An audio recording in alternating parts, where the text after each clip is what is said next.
অথবা জবাবদিহিতা কোনোটাই করা যাচ্ছে না, কারণ বিজ্ঞান ভিত্তিক চিন্তাটা করার জন্য সিটি কর্পোরেশন গুলো এটাকে সাজাচ্ছে না।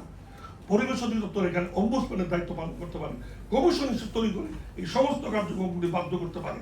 আমরা সেটাকে আপনার কাছে জরুরি ভিত্তিতে নিশ্চিত করবো। আচ্ছা, একটা প্রশ্ন করি মাননীয় মন্ত্রী, আপনি তো নিশ্চয়ই জানেন, আপনি পরিবেশ কর্মী ছিলেন, হাইড্রোলিক হর্ন কি গোপন কোনো জায়গায় বিক্রি করে?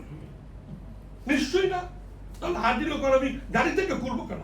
যে বাটা আনছে, যে বাটা বিক্রি করছে, তাকে ধরছি না কেন? আসলে পরিবেশ পুলিশ তৈরি করতে হবে। এখন আপনার মাধ্যমে দাবি ব্যাপার থেকে করছি, অনেক দেশে ধর্মীয় পুলিশ আছে, পুলিশের পাশাপাশি ধর্মীয় পুলিশ।